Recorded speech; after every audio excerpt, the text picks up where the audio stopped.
22 ans après que Yosef ait disparu, Yaakov, qui tenait tant à Benjamin, frère de Yosef et fils de Rachel, à un moment, Yaakov a dû envoyer contre son gré Benjamin en Égypte et il s'est beaucoup soucié pour la vie de Benjamin. Nous allons d'abord faire le récit, dans quelles conditions Benjamin a été envoyé en Égypte, et ensuite, dans ce cours, nous poserons 5 questions.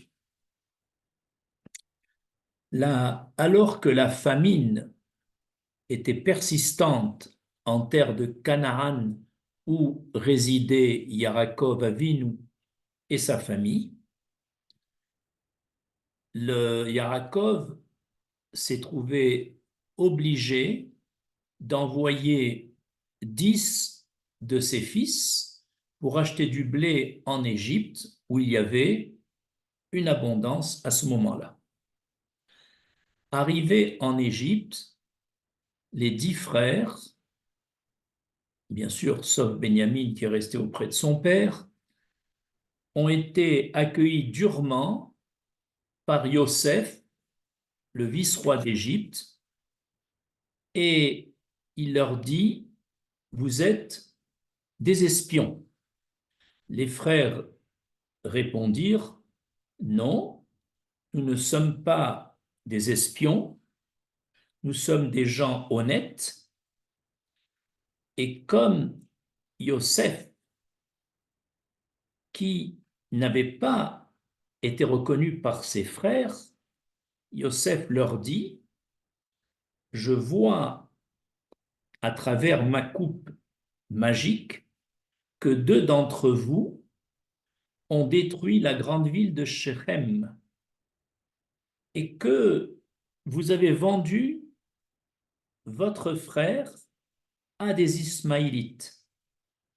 Les frères, saisis de terreur, se mirent à trembler et déclarèrent, nous sommes 12 frères, fils du même père. Le plus jeune est resté auprès de notre père, en terre de Canaan, et l'autre n'est plus.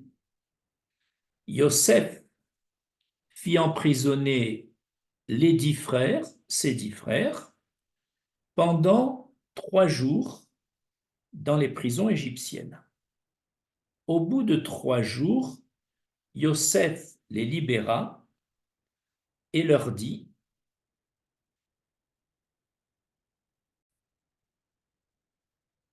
après 3 jours, Yosef les libéra et leur dit, ramenez la nourriture à votre famille et revenez avec votre jeune frère. Je saurai alors que vous n'êtes pas des espions. Sinon, ne revenez plus en Égypte pour acheter du blé. Les frères de Yosef se dirent alors, c'est le chapitre 42, verset 21 du Sefer Bereshit, Hashamim anachnu halacheinu asher ha'inu sarat nafsho beitranenu eleinu velo shamarnu. Nous sommes coupables envers notre frère, c'est-à-dire Yosef. Nous avons vu la détresse de son âme lorsqu'il nous implorait de ne pas le jeter dans le trou, de ne pas le vendre, et nous n'avons pas écouté. C'est pourquoi ce malheur est venu sur nous. Les frères de Yosef, après ce traitement hostile, n'ont pas accusé le vice-roi d'Égypte de leur parler durement, de les traiter d'espions, de les mettre en prison. Ils n'ont pas ils n'ont pas rendu responsable l'intendant d'Égypte de leur malheur, mais ils ont cherché en eux-mêmes les causes de ce malheur, sachant que l'Éternel agit par réciprocité, Mida keneged Mida. Ils ont donc compris que si le ciel leur envoie une attitude hostile, accusation d'espionnage, emprisonnement, etc., où ils subissent donc en ce moment une cruauté du dirigeant de l'Égypte, ils ont compris qu'à leur tour, ils ont dû être cruels. Et là, le souvenir de la vente de Yosef remonte en eux et ils ont donc reconnu leur cruauté envers Yosef. Mais ils se sont arrêtés à ce niveau-là. Ils n'ont reconnu que leur cruauté envers Yosef. Ils n'ont pas remis en question la légitimité de la condamnation à mort de Yosef, commuée ensuite en vente. Donc voilà les frères libérés, sauf un, ce sera Shimron, que Yosef va retenir en otage jusqu'au retour des frères avec Benyamin. Évidemment, pourquoi a-t-il retenu Shimron? Parce que c'est Shimron qui avait poussé Yosef 22 ans auparavant dans la fosse. Et en plus, Yosef a voulu séparer les deux frères Shimron et Lévi, et c'est pour ça qu'il n'a retenu que Shimron. De retour chez leur père, les 9 frères racontèrent leurs mésaventures, et Yarakov leur dit: Yosef a disparu, Shimron a disparu, et vous voulez emporter Benyamin?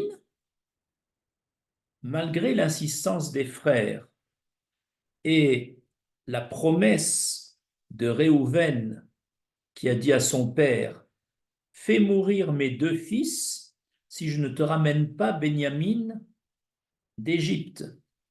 Malgré cela, Yarakov refusa obstinément de les laisser partir, de laisser partir Benyamin en Égypte, en disant: mon fils Benyamin ne descendra pas en Égypte, puisque son frère Yosef n'est plus, et lui seul de Rachel reste encore ici.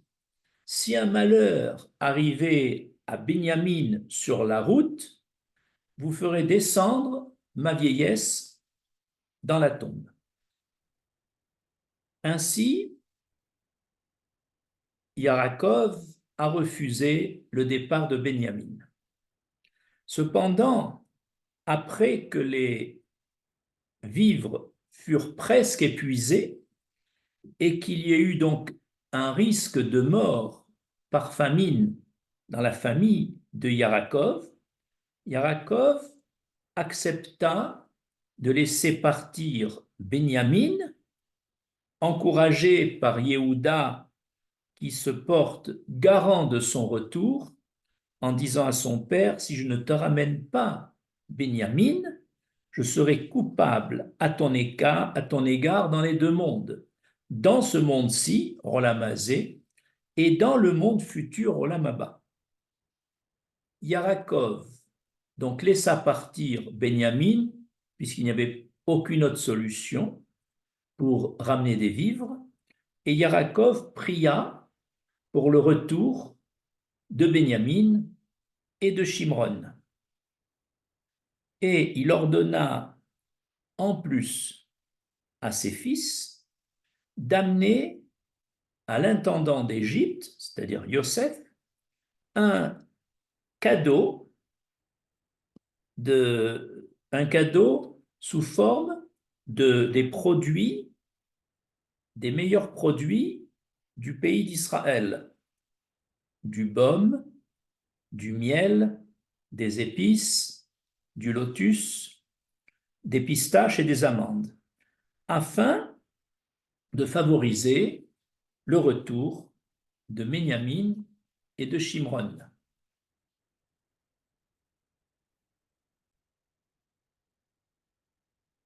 Ces cadeaux envers l'intendant d'Égypte ont-ils aidé au retour de Shimron et de Benyamin? Non. Non seulement ils n'ont pas eu l'utilité escomptée par Yarakov, mais même ces cadeaux ont risqué de bloquer Yosef. En effet, à travers ces cadeaux, Yosef s'est vu raviver le souvenir de sa terre de naissance par ses produits, et donc ces présents ont ravivé la vente de ses frères, et donc un certain antagonisme. Si ce n'est le repentir des frères quand, quand ils ont reconnu nous sommes coupables envers notre frère Yosef, et si ce n'est l'esprit de sacrifice de Yehuda qui, à un moment, était prêt à se substituer à Benyamin lorsque Yosef avait accusé Benyamin injustement d'avoir volé la coupe d'argent, si ce n'est ces deux attitudes, eh bien les cadeaux reçus par Yosef n'auraient eu aucune utilité. Ce récit terminé, nous allons poser 5 questions par rapport à ce qui vient d'être dit. Première question, pourquoi Yosef a-t-il traité ses frères d'espions? La première raison, c'est que les 10 frères de Yosef sont rentrés dans le pays d'Égypte par 10 portes différentes. Et comme Yosef avait ordonné à ses gardes de surveiller ses frontières, parce qu'il était persuadé que ses frères viendraient acheter du blé, ils ont donc été décelés comme entrant par des portes différentes, et de plus, ils se sont éparpillés dans le pays durant 3 jours à la recherche de leur frère Yosef. Ils avaient un pressentiment qu'il était encore en vie, mais certainement parmi les voyous d'Égypte, et donc ils ont cherché dans les bas-fonds. C'est cette démarche des frères qui les a fait accuser d'espions.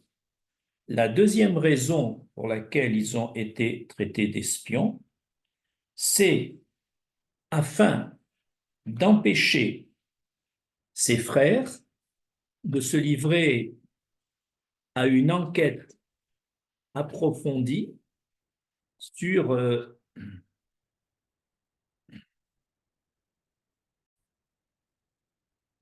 sujet d'un esclave hébreu qui était devenu un haut dignitaire de l'Égypte. Cette astuce de les accuser donc d'espions avait pour but de paralyser toute démarche des frères qui cherchaient à retrouver leur frère qu'ils avaient vendu 22 ans auparavant. Deuxième question.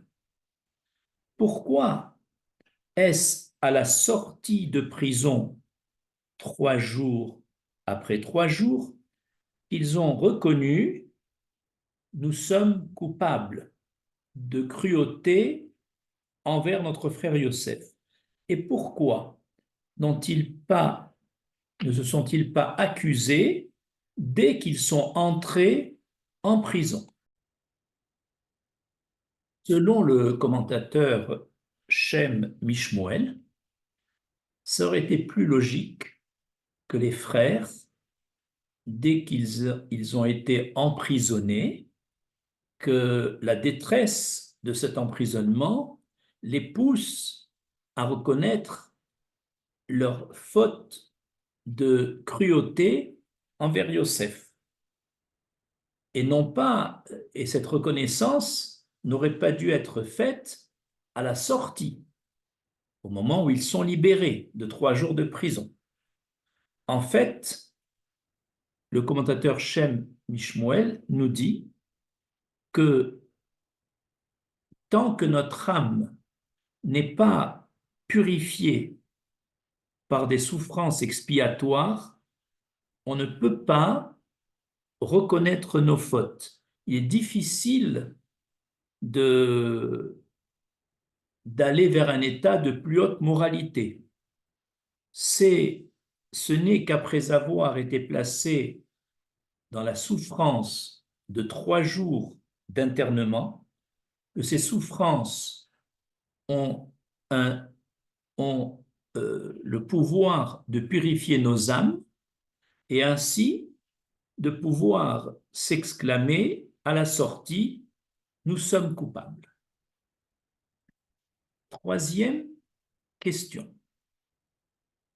Pourquoi, au retour des frères, avant même que les vivres ne s'épuisent, Yarakov n'a pas voulu envoyer son fils Benyamin malgré l'encouragement de Réhouven qui s'est porté garant, et ce n'est qu'après que les vivres soient épuisés qu'il a accepté la responsabilité de Yehuda. Pourquoi?